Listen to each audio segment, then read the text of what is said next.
ஸ்ரீமதே ராமானுஜாய நமஹ. நம்ம பார்த்துட்டு இருக்க இந்த இடம் திருநெல்வேலி கிட்ட இருக்கும் திருக்குறுங்குடி. திருக்குறுங்குடியில இந்த பர்டிகுலர் இடம் பேரு திருப்பரிவட்டப்பாறை. இது திருக்குறுங்குடி நம்பி கோவிலோட கிட்டக்க இருக்கு. இந்த இடத்துல ஸ்ரீ ராமானுஜருக்கு பிரத்யேக சன்னதி உண்டு.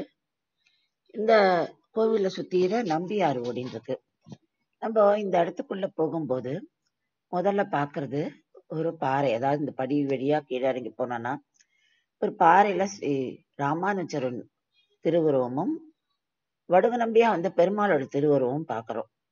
அதாவது ஸ்ரீ ராமானுஜர் என்ன பண்ணுவாராம், தினம் தான் திருமணிட்டு அதோட மீதிய தன்னுடைய சிஷ்யர் வடுக நம்பிக்கை இடுவாரா. ராமானுஜர் இங்க வந்திருக்கார், அதாவது இங்க வரவழைக்கப்படுறார். அவர் இங்க அவருக்கு வடுக நம்பி தன்னோட இல்லைன்றது தெரியாது. மறுநாள் எழுந்து வடுகான்னு கூப்பிடுறார் திருமண் மிச்சத்தை இடுறதுக்கு. ஆனா வடுக நம்பியாவே பெருமாளே வந்துடுறார். திருக்குறுங்குடி நம்பி வடுக நம்பியா வந்து இவர்கிட்ட திருமண் காப்பு சாத்திக்கிறார். அப்புறம் தான் ராமானுஜருக்கு தெரியாது பெருமாளே தான் வந்திருக்காரு அப்படின்னு. இந்த இடத்துக்குள்ள நம்ம வந்து ராமானுஜருக்காக பிரத்யேக சன்னதி பார்க்கிறோம். சன்னதியை பிரதர்ஷனம் பண்ணி வரும்போது பின்னாடி நம்பி ஆத்துல இறங்கணும். அதுக்கான படிகள் இருக்கு. அது வழியா இறங்கி போனோம்னாக்கா அங்க ஒரு அதிசயம் ஆச்சரியம் என்னன்னா, அங்க ஒரு பாறை.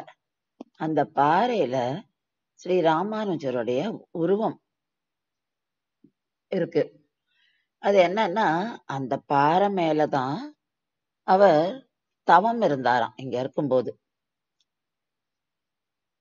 அதுக்கு நம்ம இந்த இடத்துல வந்துதான் பார்க்க முடியும்.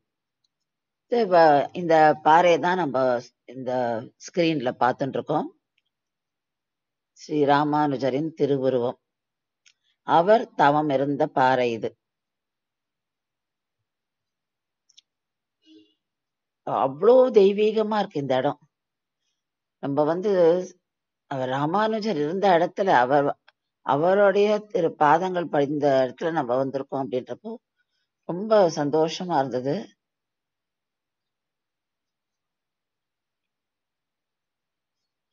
அததான் நம்ம இப்ப சேவிச்சுட்டு இருக்கோம்.